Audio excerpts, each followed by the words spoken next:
Hola, ¿cómo les va? Muy buenas noches, bienvenidos a Hagan Algo. Como ustedes saben, Iván Jagroski está de vacaciones en este momento, así que le mandamos un saludo grande y nosotros los vamos a acompañar hasta las 23 horas con muchísima información. Pero para comenzar quería, en principio, introducir uno de los temas que sin ninguna duda va a tener gravitación en nuestro programa. Tiene que ver con las herencias recibidas, con las herencias que tiene que administrar Alberto Fernández, el presidente de la Nación, y en ese contexto quizás con algunas cuestiones centrales. Mire, ustedes saben que en los últimos días ha habido, como parte de la agenda presidencial, la posibilidad de evaluar en una forma bastante, yo diría, didáctica en un punto y pragmática en otro, cuáles son las limitantes que tiene el gobierno de Alberto Fernández por delante. Y uno podría considerar que dentro de esas herencias se inscriben dos que son muy importantes. Una tiene que ver con lo social, los números de pobreza, los números de indigencia, los números de desigualdad, que son alarmantes y que sin ninguna duda constituyen una prioridad. Y del otro lado, lo que tenemos también es una emergencia de características macroeconómicas, donde allí yo diría que hay 3 o 4 cuestiones que son centrales, ¿no? Por un lado, la deuda externa, la deuda que hay que empezar a pagar y que se ha tomado en estos últimos 4 años, compromisos que a todas luces, en todo caso, lo que redundan es en una dificultad muy importante a futuro. Y por otro lado, otras cuestiones que también hemos mencionado, por ejemplo, lo que ha sido la caída del poder adquisitivo del salario. Hoy el salario, en términos de otros precios relativos de la economía, es mucho más sensible, ha perdido mucho en ese recorrido en los últimos 4 años, y también otras cuestiones como lo financiero, ¿no?, tan relevante, la financiarización de la economía y también la reprimarización, es decir, la Argentina se ha vuelto un país que quizás en los últimos años ha apostado nuevamente a exportar materia prima en lugar de hacerlo con productos de valor agregado. Bueno, todo esto conforma lo que son limitaciones muy fuertes. Pero además de lo económico, además de lo social, yo quiero mencionar esta noche a una cuestión central, que es la justicia, y quizás viene a cuento porque ha tenido una fuerte impronta, una fuerte gravitación, lo que ha sido la difusión de este documental, de esta miniserie, llámelo como quiera, que lo que hace es, busca, ¿no?, en lo que termina siendo la historia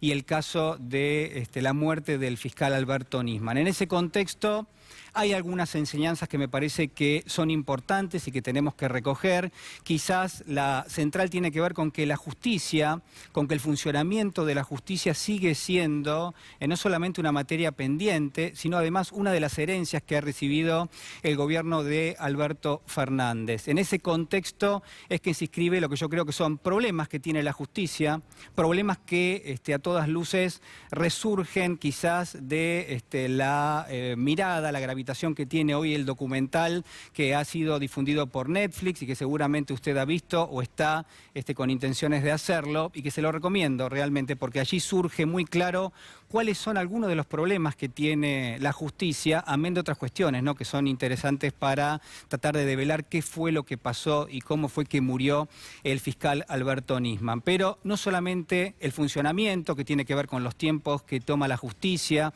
que tiene que ver también quizás con la importancia y sobre todo la ferocidad que muchas veces la justicia aplica para aquellos que no tienen recursos, para aquellos que son pobres, y la falta de ferocidad, si usted quiere, o de rigor para aquellos que tienen recursos en la Argentina, cómo la justicia muchas veces es permeable, o algunos jueces son permeables al poder político de turno, cómo se espera que se vaya un gobierno para juzgarlo por lo que son eventuales capítulos ligados a la corrupción. Bueno, todo eso se inscribe dentro de los problemas de funcionamiento que tiene la justicia. Pero además hay otras cuestiones que se desprenden del documental y que en todo caso también son parte de la herencia. Por ejemplo, la sospecha social que gravita permanentemente de que un fallo, de que la palabra de un juez, de que la palabra de un fiscal no tiene la legitimidad que merece por parte de la sociedad, no es percibida como algo que hay que cumplir, no es percibida como un mandato.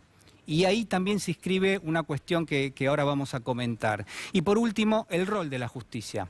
Usted se preguntará qué tipo de rol. Bueno, fíjese, a nivel histórico, la justicia está y funciona dentro de lo que se llama el Poder Judicial. El objetivo del Poder Judicial es administrar esa justicia. Y hay otros dos poderes, usted los conoce, el Poder Ejecutivo, que tiene que aplicar políticas públicas, que tiene que decidir, por ejemplo, cuándo interviene militarmente, que lo que hace justamente maneja el monopolio de la violencia, y por otro lado, el Poder Legislativo, que lo que hace es legisla, que lo que hace es crear leyes, y también lo que hace es aprueba un presupuesto. ¿Por qué la percepción de que la justicia siempre está un paso detrás de estos dos poderes? Bueno, quizás porque la justicia depende en gran medida del financiamiento de estos dos poderes, de la ley de presupuesto, porque depende de varias cuestiones y por eso la percepción muchas veces de debilidad en cuanto al resto de estos poderes que forman parte del juego democrático y que conforman lo que es el cuadro republicano. Ahora, déjeme decirle algo más, porque, por ejemplo, mire, hay un fiscal federal, usted lo conoce, Federico Delgado, que suele decir, y a mí me parece muy interesante, que el rol de la justicia hoy ya no es ese. Que el rol de la justicia hoy ya no forma parte de conformar uno de los tres poderes que conforman la democracia y que conforman el cuadro republicano. Que la justicia hoy es quizás un subproducto y que en todo caso se ve cruzada por dos cuestiones que son centrales. Por un lado, la democracia. La democracia es un fenómeno moderno, la democracia es un fenómeno que hoy prácticamente todas las sociedades del mundo adhieren.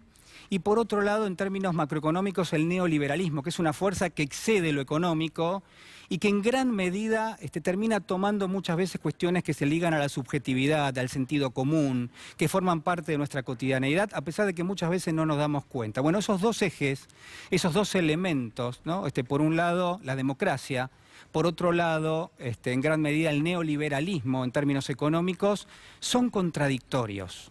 Y ahí es donde juega la justicia. Y usted dice, ¿por qué son contradictorios la democracia y el neoliberalismo? Mire, porque mientras la democracia, dentro del juego de las sociedades modernas, lo que busca o lo que debiera buscar es generar más derechos para un sector de la sociedad o para toda la sociedad, es decir, incorporar derechos permanentemente que hagan la vida mejor, y en este caso la vida para los argentinos mejor, hay otro núcleo duro que está representado por las cuestiones económicas, neoliberales, que lo que hace es impugna o busca impugnar ese funcionamiento.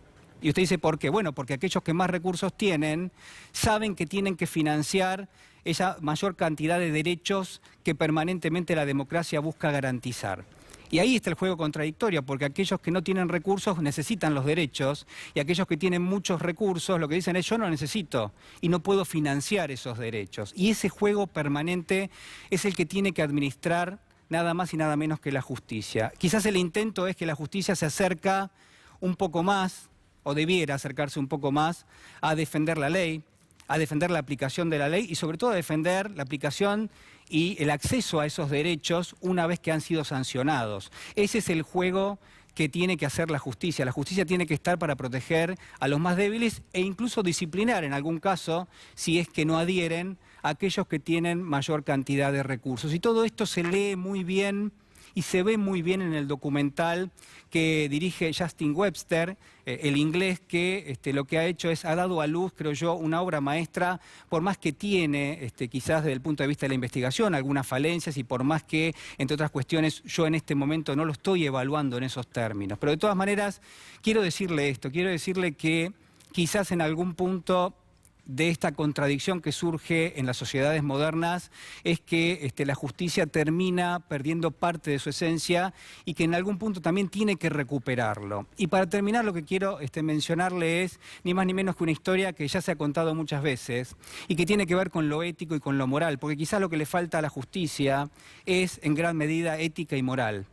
Porque si hay ética y moral, obviamente no hay ninguna otra cuestión que discutir. Pero si falta eso, ahí tenemos muchísimos problemas en la Argentina, sobre todo en una sociedad que quiere organizarse en función de derechos y que tiene que tener como correlato el accionar de la justicia permanentemente. La historia usted la conoce, yo se la voy a hacer muy chiquita, porque sucedió hace muchísimos años en la Grecia antigua, porque había dos hermanos que estaban enfrentados, estoy hablando del año 400 a.C., para que se dé una idea, y en esa ciudad antigua de Grecia había dos hermanos que estaban peleando por acceder al trono. Bueno, finalmente uno se queda en el trono, uno llega al trono y se transforma en el rey de Tebas, y el otro es desterrado.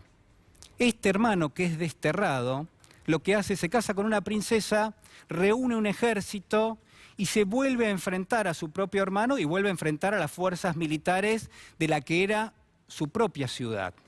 Ambos hermanos mueren en el enfrentamiento. Ambos hermanos mueren en ese enfrentamiento. Y termina accediendo al trono el tío de ambos, que se llamaba Creonte. Y Creonte toma dos decisiones en ese momento. Primero dice que al hermano que era el antiguo rey, que al hermano que había defendido la ciudad, había que hacerle funerales con honor, con pompa. Y bueno, y así procede.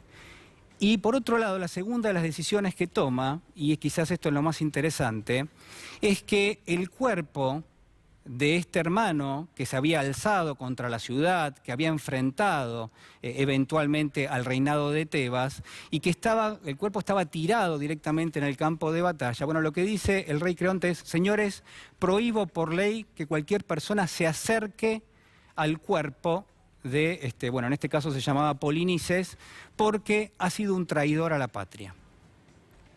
Y en ese contexto, entonces, ¿el castigo cuál era? El castigo era que ese cuerpo quedase consumido por las aves de rapiña, por ejemplo.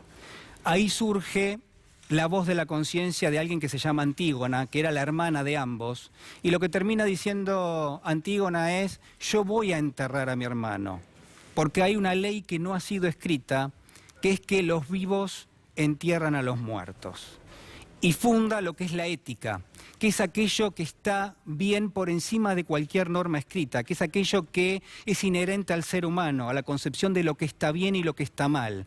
Y Antígona decide por lo que está bien más allá de las prohibiciones del rey, y terminan condenándola a muerte. Pero ella tenía que enterrar a su hermano, tenía que darle sepultura, porque dice Antígona: los vivos entierran a los muertos. Si falta algo, quizás sea la ética; si falta algo, quizás sea el criterio moral, y es hora que los argentinos empecemos a pensar un poco más en eso.